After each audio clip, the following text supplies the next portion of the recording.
Welcome to Chapter 3 of this video, focusing on piezoelectric materials. We will explore the fundamentals, historical breakthroughs, and the underlying physics of these materials. We begin with the fundamentals, exploring the multidisciplinary journey from crystallographic symmetry and quantum lattice dynamics to engineered transduction in piezoelectric materials. A century of transduction started with the empirical discovery in 1880 by Pierre and Jacques Curie, observing the direct piezoelectric effect in quartz. Later breakthroughs include the Pauling breakthrough of 1947 and the dawn of PZT in 1952 to 1954. Piezoelectricity is the electric charge accumulation in solid materials in response to applied mechanical stress. The effect results from the linear electromechanical interaction in materials lacking inversion symmetry.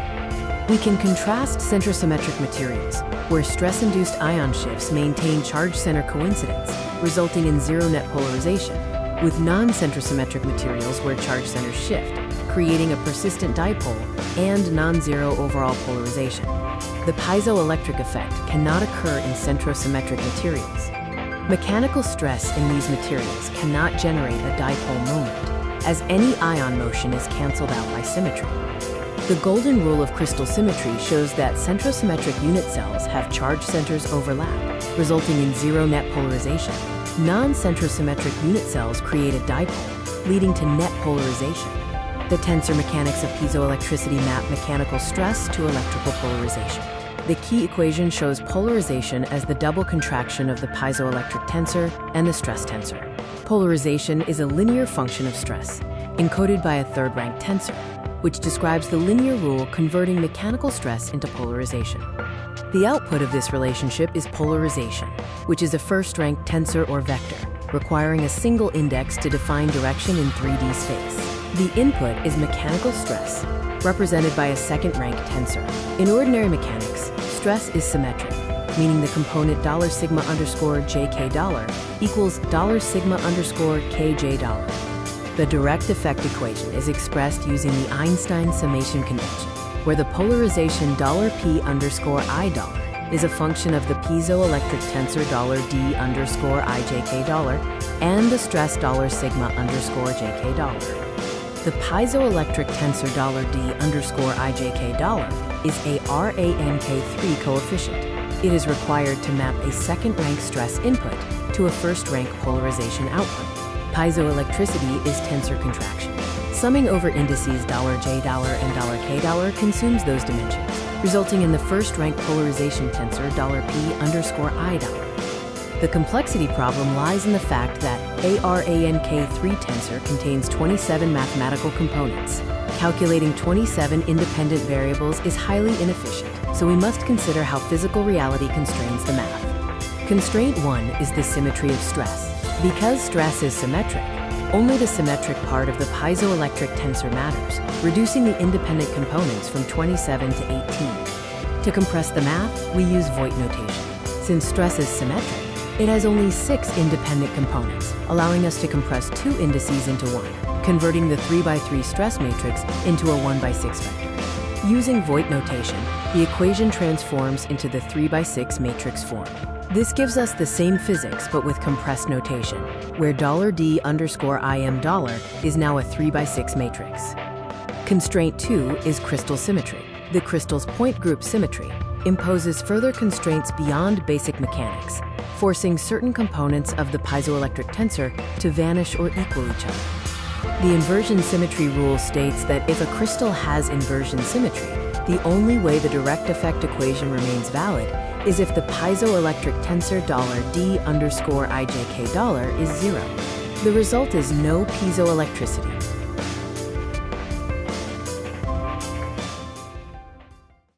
Of the 32 crystal classes, 21 are non-centrosymmetric. With the exception of one cubic class, this results in 20 piezoelectric point groups. These are divided into 10 polar groups, which exhibit spontaneous polarization, and 10 nonpolar groups, which generate charge under anisotropic mechanical strain. The thermodynamic constitutive equations relate strain and electric displacement to stress and electric field. S is strain, T is stress, D is electric displacement, and E is the electric field. Voigt notation simplifies the cumbersome 27-element third-rank tensor into a manageable 18-element 3x6 matrix. Piezoelectricity is a physical engine that translates states between the mechanical and electrical domains. The mechanical domain includes stress T and strain S. The electrical domain includes electric field E and charge displacement D. The four constants of piezoelectricity are D, G, E, and H. The D constant is the charge per strain, and G is the voltage per applied stress. The E constant relates to stress, and H relates to stiffness. The efficiency benchmark is the electromechanical coupling coefficient, K. The governing constitutive equations can be written in different forms using different independent variables. The strain charge form is very common, while the stress charge form is an alternate way to describe the exact same physics. Boundary conditions are essential for defining piezoelectric behavior. Electrical conditions include short circuit E equals 0 and open circuit D equals 0. Mechanical conditions include mechanically free T equals 0 and mechanically clamped S equals 0. The engineering divide separates actuators and sensors. Actuators focus on generating motion or force, relying on D and E constants. Sensors detect charge or voltage, relying on D and G constants.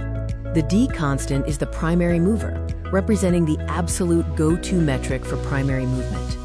It is defined by the direct effect as a sensor and the inverse effect as an actuator, with units of PCN or M for V. The G constant is the voltage generator and is key for sensors. It dictates how much voltage is generated and has units of V kOhms per newton. A key trade-off is that high permittivity can result in a modest G constant, even with a massive D constant. The E constant is the force generator, used when the primary concern is force or stress generation. It measures the stress generated per applied field when motion is prevented and has units of C per square meter. The H constant is the electrical pushback, or open circuit electrical stiffness. It dictates how strongly the material pushes back electrically when mechanically strained, and its units are V per meter, or N/C. The coupling coefficient, K, is the ultimate unifier.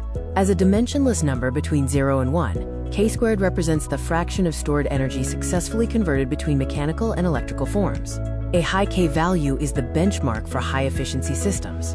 This slide provides a cheat sheet summarizing the four key piezoelectric constants. It outlines their primary roles, boundary conditions, key formulas, and standard units, along with the master efficiency benchmark, K. Lead zirconate titanate, or PZT, is a ceramic perovskite material known for its marked piezoelectric effect. Its chemical formula is PbZrXTI1X03. It exhibits different crystal structures above and below its Curie temperature. The morphotropic phase boundary, or MPB, in the PZT system occurs around a ZR/TI ratio of 52/48. At this boundary, the free energies of the rhombohedral and tetragonal phases are equivalent, maximizing domain mobility and amplifying performance. Despite its performance, PZT's lead content poses catastrophic environmental risks, driving the lead-free imperative. Regulatory directives mandate a global shift. The engineering hurdle is to replace PZT with environmentally safe materials that achieve high performance. Crystallographic texture engineering is a method to achieve high directional piezoelectric properties at bulk manufacturing costs. It involves seeding, tape casting, and sintering to create an anisotropic matrix with a preferred grain orientation. Advanced ceramic synthesis methodologies aim to overcome processing challenges. Techniques include two-stage processes for lower densification temperatures and applying high-pulse DC alongside uniaxial pressure to suppress unwanted grain growth and achieve near-theoretical density. Welcome to this video on the art and science of piezoelectric polymers, moving from molecular dipoles to flexible devices. We will explore PVDF, its copolymers, and electroactive nanocomposites. The fundamental principle of polymer piezoelectricity lies in the alignment of CF bonds, forming molecular dipoles. Raw PVDF forms a non-polar alpha phase, which must be transformed into the highly polar piezoelectric beta phase for macroscopic energy conversion. The PVDF family tree includes the homopolymer, PVDF-TRFE copolymer, PVDF-HFP, and terpolymers. Each variant offers unique properties, such as forming the beta phase directly or providing massive field-squared electrostrictive strain for actuators. Composites and nanofillers enhance performance. Polymer ceramic composites act as nucleating agents for beta phase growth. Conductive nanofillers improve electromechanical coupling. Binary synergies combine materials to maximize the beta phase fraction. Fabrication techniques include film casting and spin coating, which yield thin beta phase layers. Hot pressing involves mechanical pressure aiding the transformation during cooling. Electrospinning creates fibers with intrinsic poling, ideal for flexible fabrics. Activation via poling is required because unpolled dipoles cancel out, resulting in zero piezoelectricity. The poling process applies high DC fields, aligning the dipoles to achieve a permanent ferroelectric memory. Conventional preparation methods, like melt crystallization and uniaxial drawing, result in low crystallinity and low remnant polarization, PR. The diagrams illustrate the PR values achieved with different treatments. The DE hysteresis loops show the effect of various solvents on PVDF films. A mixed solvent of DMF and DEC, which are high and low K solvents respectively, achieves high crystallinity and a high PR of 110 millicoulomb per meter squared without drawing. Domain switching illustrates that not all dipoles switch simultaneously. The process involves stages: nucleation at favored locations, forward growth, and then sideways growth until the domain reversal is complete. Structural characterization methods include X-ray diffraction, which identifies crystalline structures. FTIR and Raman spectroscopy track vibrational absorption. Differential scanning calorimetry measures thermal transitions, identifying melting and Curie temperatures. Electromechanical testing and validation use piezo response force microscopy to map domains. The Berlin Court D33 meter measures the bulk D33 coefficient. Ferroelectric loop tracing yields remnant polarization. The coupling factor K is determined via impedance spectroscopy. Piezoelectric polymers are implemented in real-world applications. They function as sensors with high sensitivity, actuators with precise stroke resolution, energy harvesters for wearable devices, and biomedical ultrasound arrays with low acoustic impedance. Piezoelectric technology is already generating power from roads and floors. Examples include railway turnstiles in Tokyo, highway infrastructure in Israel, dance floors in the Netherlands, pedestrian paving in London, and supermarket car parks in the UK. Vibrational power generation technologies are progressing rapidly. Trends show movement from road and floor applications toward wireless control and wireless sensor technologies across various industries and research institutions. Computational design and modeling are essential. Molecular dynamics probes, chain conformations. Continuum finite element analysis, or FEA, simulates device behavior under dynamic load. Device simulation and equivalent circuits optimize performance metrics. In practice, voltage calculation confirms a highly measurable signal. For a PVDF film under a 100 kilopascal compressive stress, the physics and derivation lead to a computed open circuit voltage of approximately 2.3 volts. Piezoelectric polymers offer a green advantage as they are biocompatible and non-toxic, eliminating lead hazards. However, safety precautions are needed due to toxic solvents in fabrication and high-voltage poling. Reliability challenges include fatigue and potential depolarization. The future frontier of electroactive polymers includes defeating the D-coefficient limit with layer-by-layer assembly. Other advancements are advanced relaxer terpolymers, neuromorphic sensing, additive manufacturing, and seamless integration onto stretchable substrates. Engineering design bridges theory and application by balancing three constraints: the physics constraint of crystal symmetry, the material optimizer involving thermodynamic constants, and the engineering balance in composite integration.